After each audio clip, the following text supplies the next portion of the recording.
In today's video, I'm going to teach you how to fix Steam checkout if it's not loading or not working. Let's dive right in and make sure you can get back to enjoying your games without any hiccups. First things first, open your Steam app. This is your portal to countless games, friends, and community interactions. Once that's up, you'll see the login option. Click on that.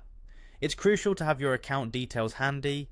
Go ahead and enter your account name and password.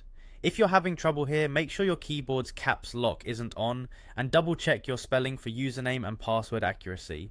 After you've entered your credentials, click on sign in. You're now accessing the entire Steam platform where all your games and save preferences live. Now that you're on your Steam homepage, there's an important setting we need to adjust. Look to the top left corner and click on Steam, then select Settings. Within the Settings menu, scroll down until you find the Family section. Once there, disable Family View. This feature is designed to protect younger users, but sometimes it can interfere with smooth navigation and purchases on Steam.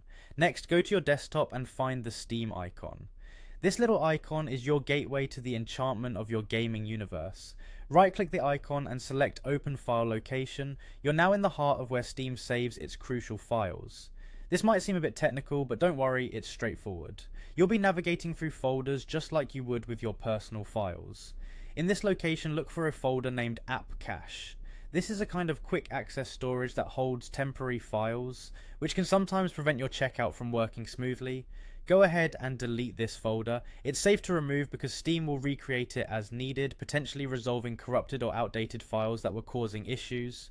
Finally, with the App Cache folder gone, it's time to restart Steam. Close out of any open Steam windows, then reopen the application. Log back in if necessary and try the checkout process again. By this point, everything should be moving smoothly, allowing you to complete your purchases without further interruptions. And that's it. With these straightforward steps, you should have a fully functioning checkout on your Steam account. If the issue persists, you might want to contact Steam support for more in-depth troubleshooting. Thanks for watching and happy gaming.